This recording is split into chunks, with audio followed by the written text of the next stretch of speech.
So, welcome to In Her Bag. This is a program that advances women entrepreneurs. And Reesa Lake, you are with LTK. Tell us a little bit about your role and what it is that you do over there. Hi, thank you so much for having me. I'm so excited to connect with so many women entrepreneurs who are joining us today. My role at LTK, I joined LTK 3 years ago to build out our agency partnership team. So I work really closely with all of our talent management and representation companies who are really focused on helping to build creators' business and brands. Over the last 3 years, I took what was a non-existent function at LTK and grow it into a team that now supports over 250 management and agencies who are representing creators and influencers across all platforms, all niches, all verticals globally, which is really exciting. And being able to provide resources to these agencies and solve pain points that I know that they have has been a really exciting part of this transition. Prior to joining LTK, I spent over a decade in talent management. I was the first manager at DBA, Digital Brand Architects, which was the first agency representing creators. And I was the first manager. So I say I'm a little bit of a dinosaur when it comes to working with influencers. So I've spent the past 14 plus years in the influencer space before Instagram and some of our most well known platforms even existed. Yeah, so you really sit at the genesis of the change in terms of the shift towards creators and the influencer economy. So, can you share a little bit about your journey in terms of like becoming VP of Creator Expansion and Agency over at LTK, and what experiences like prepared you for this role?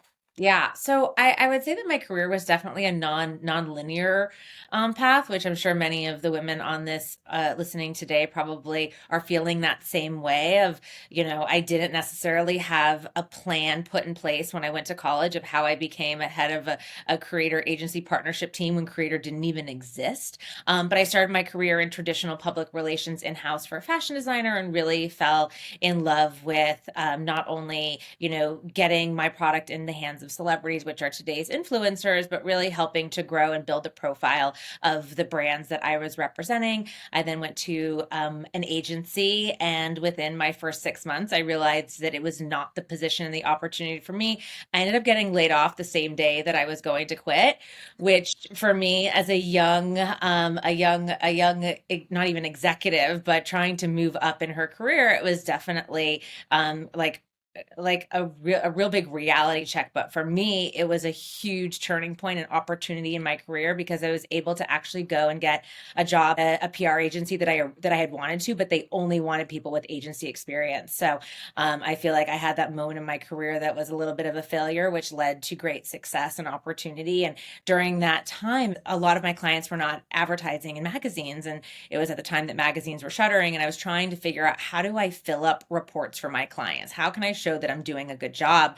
And I started to come across blogs. And at the time, blogs were websites that were basically regurgitated press releases with stock images. But I started to build relationships with influencers and bloggers. And Tina Craig, who is now the founder of You Beauty, she was one of the first bloggers that I met and was working with. And then fast forward, I went to sponsorship sales and EP to show for NBC and really fell in love with the intersection of like brand, influence, media. And when the original founders were launching DBA, they let me know that they were looking for their first manager and that they were going to represent influencers and they were going to help bloggers make money and they were going to help these entrepreneurs build and scale businesses. And I had the opportunity to go that direction or go to an established PR agency where I knew who the clients were, where I knew that I would be successful getting those placements, and took a huge leap and a risk and went to DBA and was the first manager there and continued to build our creator businesses and launch our brand partnership, and spent 10 years at DBA growing talent, but also really helping to expand what we did to help support talent. So worked really closely with Jacqueline Johnson from Create and Cultivate and the launch of Dear Media, which was an incredible opportunity in my career, and spent 10 years on talent. Realized I was ready for a shift, and had a long-standing relationship with the founder, Amber Vens Box, through building our network and our relationship, and called her up, and we built out this role and position for me at LTK, which over the past 3 years has just grown exponentially. Oh, that's amazing. And so you've really been at every point of like the creator journey in terms of being able to develop a product, and then helping them be able to monetize and then take it from there. And so having been on the side of, helping develop those products, and now you're in a platform where you help both the creators, but also these companies be able to connect and be able to, share their story, their mission, their products with the world, like on a significantly larger scale. Like, so what does that mean to be able to scale influence? Share with me a little bit about your perspective on that. Yeah, so back in 2010, the creator economy looked very, very different. The apps that we spend the majority of our time on today, you think about TikTok, you think about Instagram, they didn't exist. And the early day like partnerships I was doing, I hate to date myself, but they were Twitter parties. I'm not sure if X parties exist right now, but it was really uncharted territory. And I think that the role that I had at that time was really defining the value proposition. I think that that's something that I've really taken with me across all roles and even in my role today. And I think that for creators and for brands who are looking to scale their businesses is really to define what that value proposition. And it's okay if that value proposition, pivots and changes over the years, but really aligning on what that value proposition is and being able to then for creators like translate that into a dollar amount associated to that value proposition. So the early days of influence, the value proposition was really the creative content that creators were producing. So again, there was no reach, there was no Instagram, but brands needed content. So we really leaned into influencers who were photographers and stylists and, chefs who could curate menu for brand dinners and be able to really shape these campaigns that were rooted in content, not necessarily the reach. So in the early days, reach wasn't the value proposition. Now, I think if you ask any brand, or creator, the end game is driving metrics towards campaigns that they're building. And I think, really being able to like scale programs. And when I was at DBA, I launched our brand partnerships team to really help brands scale their partnerships. So instead of brands having to work with, 10 different managers at DBA and across different talent agencies, our brand partnerships team really was a turnkey solution for brands. And, fast forward now we support 250, 270 agencies, and they all have that function in-house to help support brands. So really that was the value proposition for brands. And I think if we look at, what LTK has been able to do over the past 14 years of really defining a value proposition of how they're providing solutions, not only for creators to build audience, capture that audience, reach that audience and monetize that audience, but really for brands to be able to scale campaigns and really have measurable results so that they're able to go to their CMO and not say, oh, we partnered with this influencer because we loved her style or because my kid follows her on TikTok or because, I saw her on a list of top creators, but they're able to actually show the measurable impact that creators are driving for brands. So being able to define the value proposition, understand the measurement, I think is really what allows brands to scale their campaigns. And then for creators to really monetarily scale their businesses, understand what they're bringing to a brand. Yeah. And you've worked with some incredible brands and some incredible influencers. So, what key experiences would you say have prepared you to help creators turn their presence into sustainable, high revenue ventures? Yeah, I mean, I've seen it all from the early days of managing bloggers and building and scale businesses to really their long-term success. It's been incredibly rewarding, just me personally, in helping to build so many and in 99.999 per cases, women's businesses and brands, and having my clients and having my creators call me up and say, Risa, I just was able to buy a house because of, the brand that I've built with the support that you've helped me to get to. And, it's funny to see all of these husbands who are part of their creators, their wives' businesses. And I'm like, you work for your wife because of the money that she makes in building and growing her brand. But really being able to, represent trailblazers who paved the path for what are today's, most successful creators. I mentioned, Tina Craig, she's the founder of U Beauty, an uber successful beauty brand, sold globally. But we worked with her on developing a handbag line, and she was the first creator to go on HSN and sell a product to an audience, and being able to help her scale that. And then if you think about some of the early day campaigns like Ariel Charnas, she did the first Tresemme national television commercial. Now you turn on TV and you see influencers and creators part of so many different ad campaigns, but being a part of some of these first monumental moments that truly did pave the way in driving influence. And I think today at LTK, we've really built the foundation to create a platform that enables creators to scale their businesses in unprecedented ways. I am so proud to say that we have hundreds of millionaires, hundreds of women, again, I say mostly women, who are millionaires, and they are sustaining, seven figures in business and brands, from the revenue that they're making on LTK and the communities that they've built on LTK. So I think it's proof that, the right tool, guidance, and opportunities, creators can build sustainable, high impact businesses, and businesses can really scale their efforts and their businesses with the support of creators telling their stories. So I think that we are still at just the infancy of what creator economy looks like, and we'll just continue to see it scale. And I think in the early days, it was the wild, wild west, and people didn't know, should they spend on an influencer? Who should they partner with? Now there's just so many options, and how do you really strategically partner with creators to drive that success? Yeah. And that infancy, that wild, wild west period, I'm sure it was just a lot of unknown. Like, you were really getting into uncharted territory. And I think many entrepreneurs can definitely relate to the fact that of being in a situation, or being at a part in business where they have not done what they're about to, venture into. How did you, I guess, just like run like full steam ahead into this? Like, you had no blueprint. There was, I guess, no one really to even mentor you on, getting into this space. Like, how did you really get in there, find your niche, and make, this successful, not just for you, but also for the creators that you work with and the businesses that you work with? I worked really hard.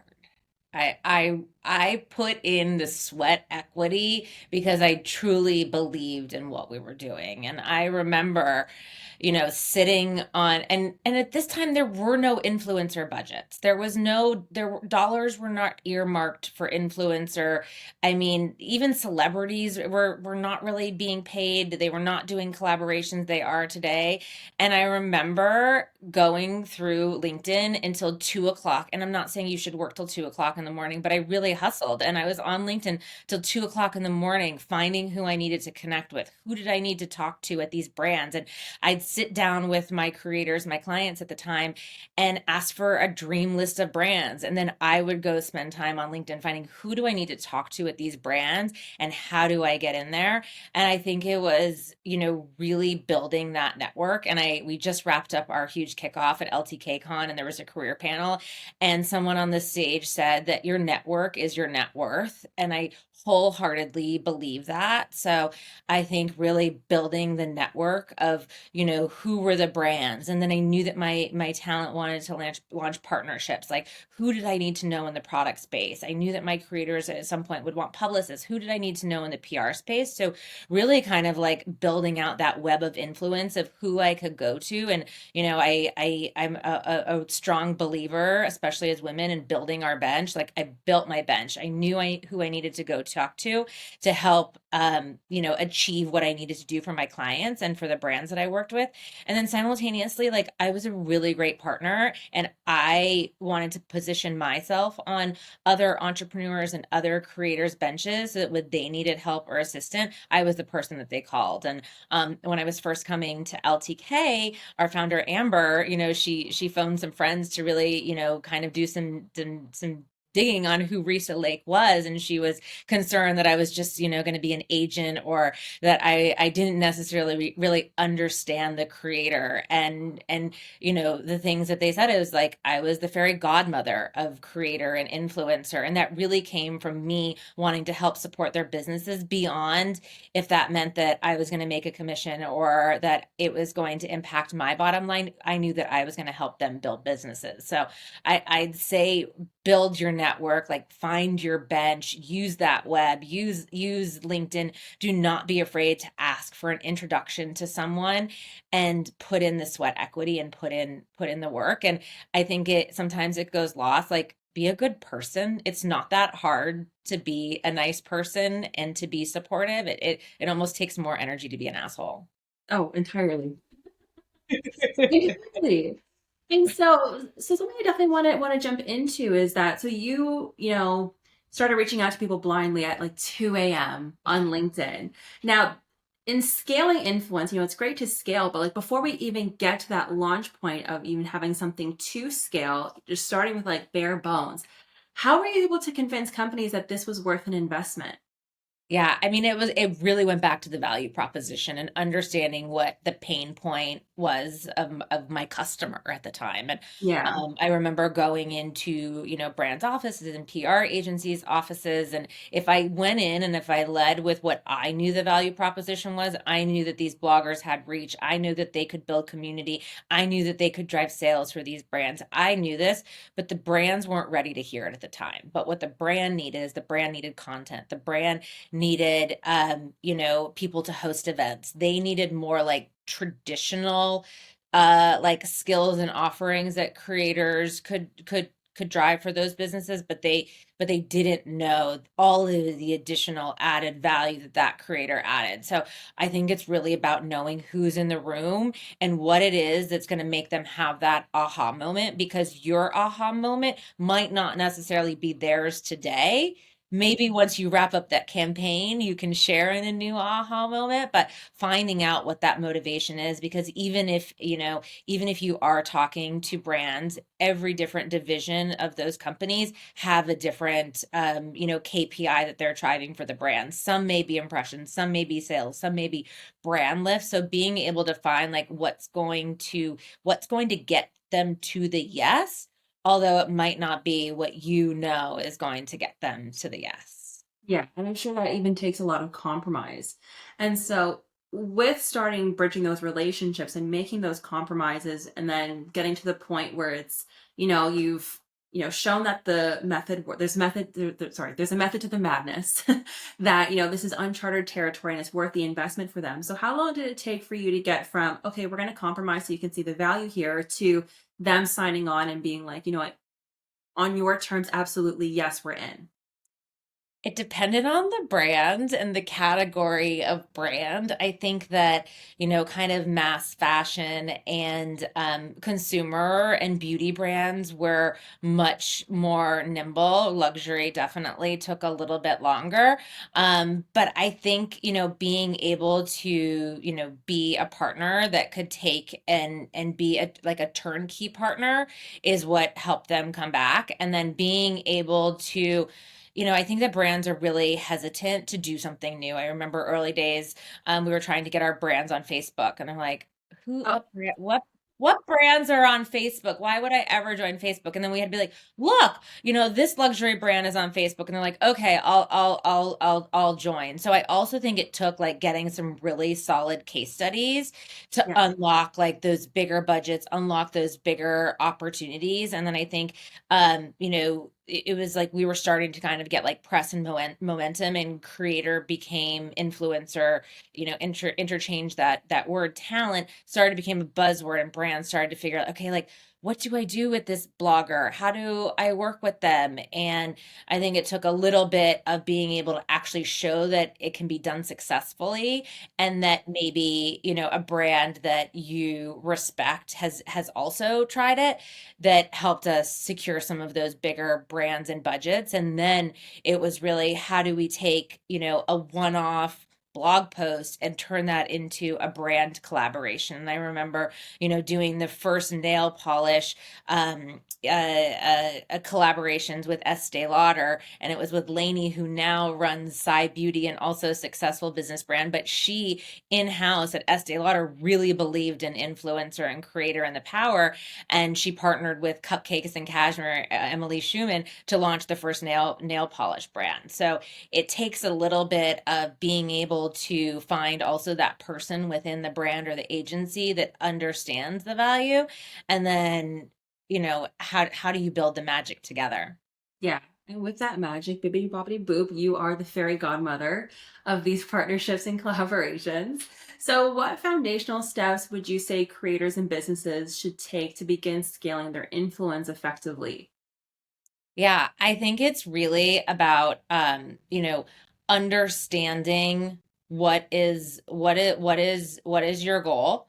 What are you really trying to achieve? And I think for brands, it's not always trying to go after that, top 20 creator. It's not always about the Alex Earl. It's about how do you think about who can rise up with your brand, because that now nano creator is the next mega creator. And I think being able to identify creators who will help you achieve what those growth needs are for you, and not necessarily just trying to work with the person that everybody works with. And really, how are you using tools? We have built so much over the past 14 years at LTK to really help support brands scale these opportunities, and they come in all different forms. So on LTK, you could be a brand and you can just offer commission to creators, and that's helping you scale your visibility to these creators. You're showing up in brand search. You can also run, managed service campaigns where we're using data and analytics to identify creators, and it's really it's very much the science using our proprietary data of all of the performance that we have from these creators, not only for your brand but also for other brands. And then we also have, gifting and codes and Connect, where you can really manage campaigns from working with, one mega influencer to working with hundreds of creators across different verticals. So I would say finding the tools that make the most sense would really help you scale. And then on the creator side, there's been so much volatility in social media, and we do not know what is next with the platforms. We do not know what's going to happen with TikTok, and the ban was just released, but we do not know if that will be back intact. And we've also seen the struggles that creators have had with the Instagram algorithm over the past year. And now is really the opportunity to like scale your community and like own that community. And LTK gives you the place to really do that and nurture them and be able to scale your businesses and diversifying the monetization. So not relying on just one platform, because that could be really detrimental to your business if that platform is no longer in existent, and then you're trying to find that community and bring it over. So being able to scale the monetization opportunities that you have, and on LTK you can do that across all of your different social media platforms, all housed on LTK. Okay, and so with that, so how do you usually advise creators and brands to diversify their platforms, their revenue streams, just beyond the traditional ones that they may already use, whether that be a number of different platforms for social media, but then also their revenue streams, so that they can achieve long-term sustainability.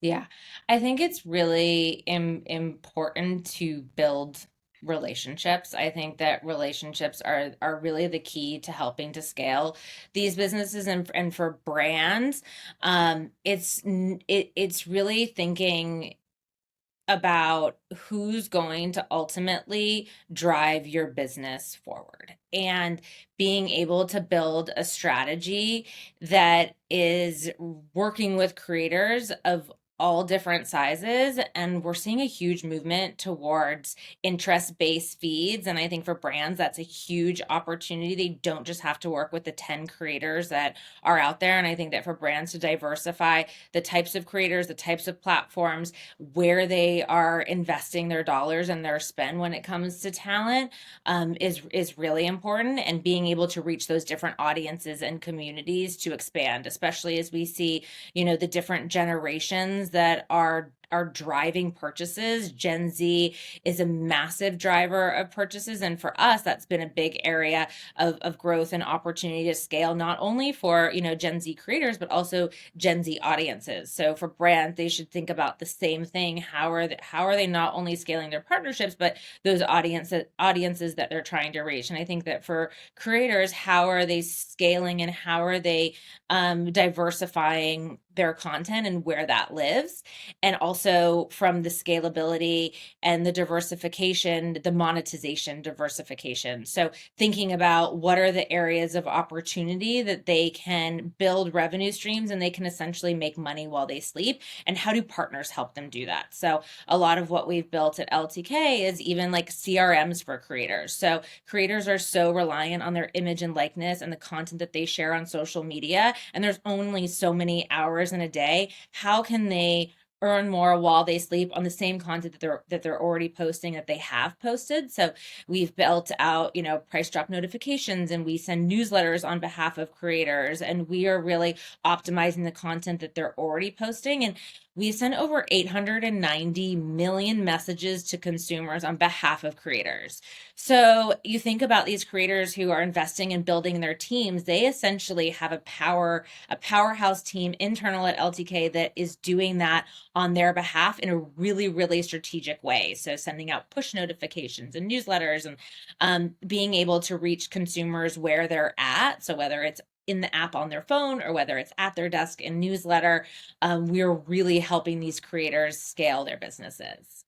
Yeah, and even with all those offerings that you do have for businesses, I definitely want to touch on the fact that I think that often small business owners think that partnerships are, with these like really huge brands or trying to work with influencers, but there's even platforms like LTK where they can have these resources and these tools available to really maximize their reach.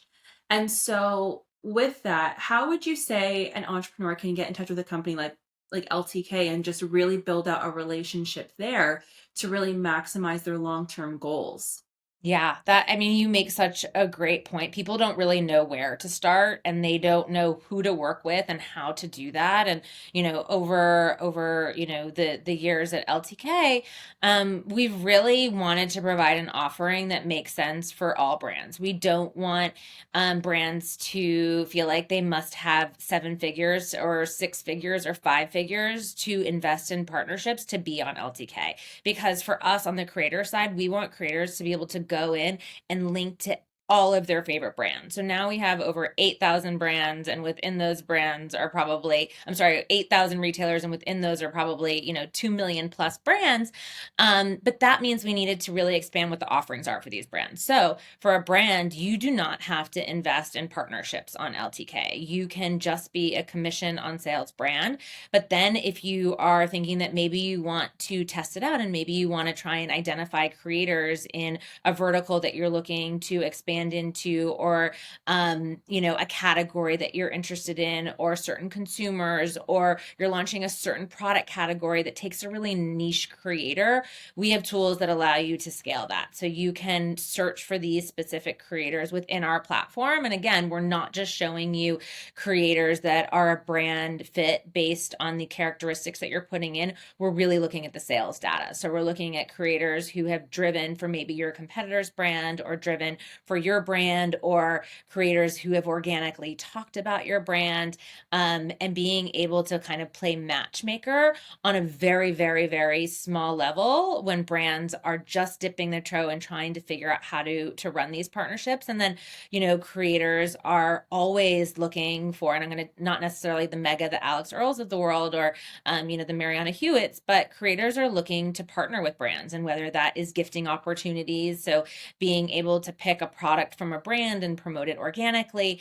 There's those opportunities on LTK. And then also really kind of breaking down the barriers so brands and creators can build relationships. So having that two-way dialogue and messaging within a portal like LTK, so you're not necessarily having to manage a million different DMs to these individual creators and try and keep track of who you wanted to gift and how are you sending them product. A lot of that can be done. And that's really, I know you've talked a lot about scale. That scale can happen within LTK. And then how are we using AI to, match creators to brands so that it might not be that person that first comes to mind. And then thinking about how do we continue to optimize that content within LTK as well.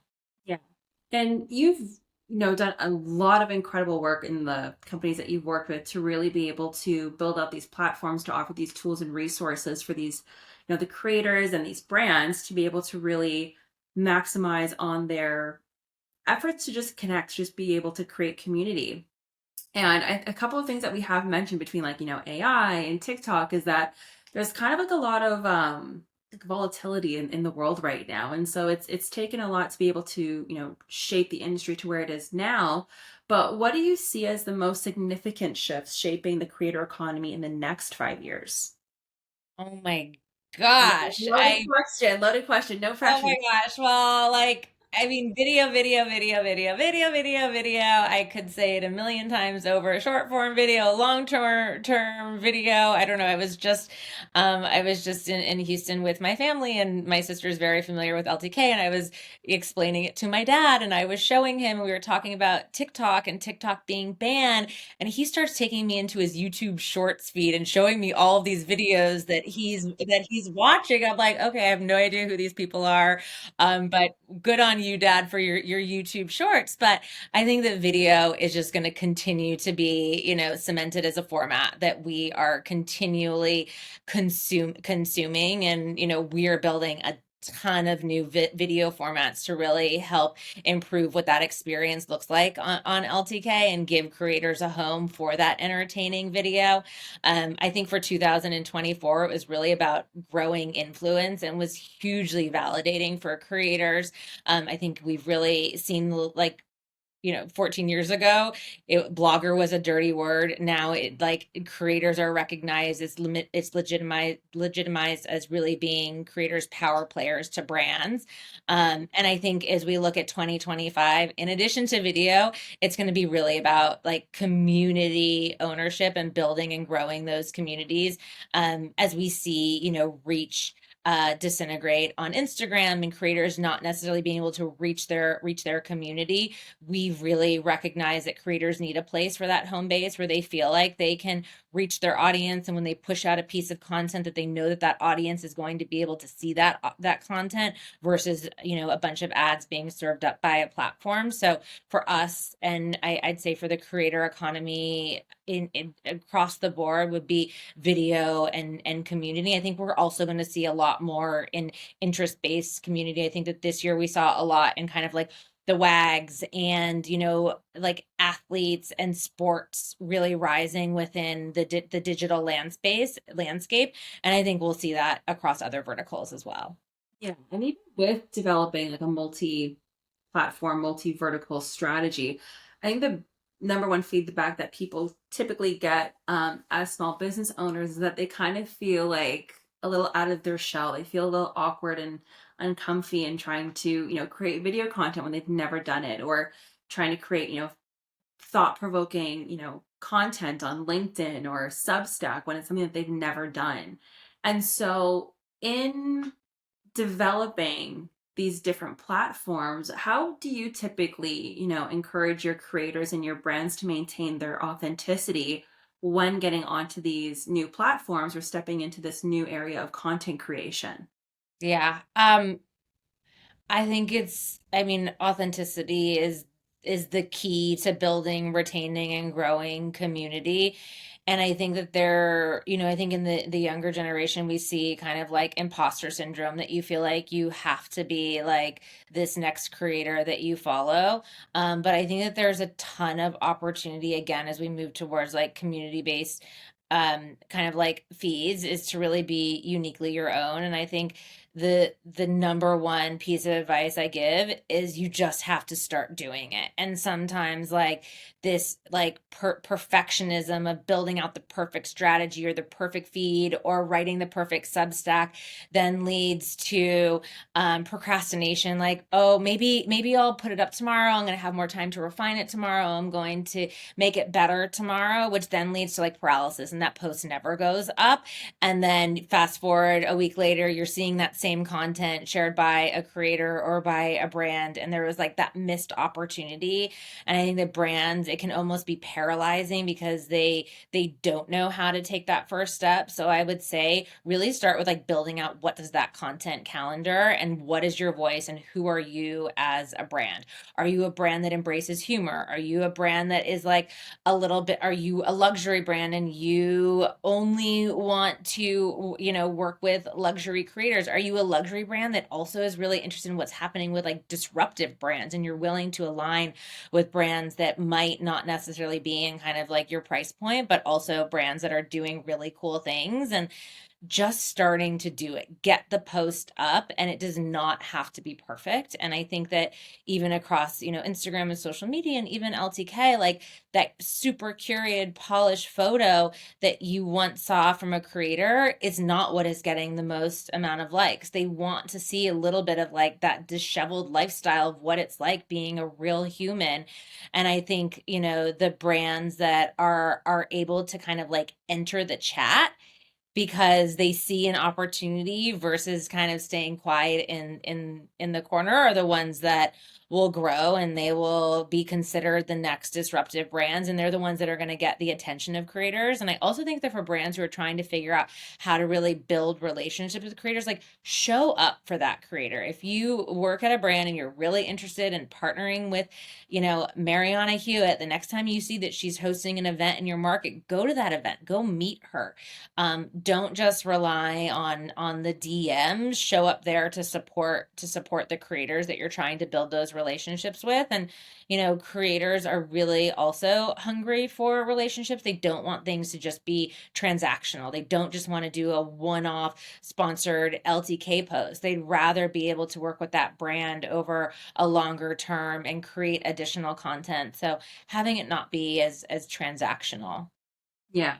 Oh my gosh. That's one thing that I think we just all try to get away from it. But also, I mean, just being able to see right through that as an Yeah. audience is just the best way to go ahead and create those partnerships, just maintaining that authenticity.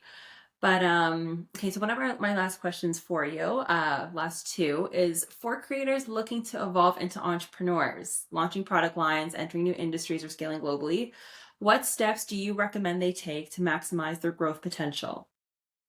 In addition to video, community.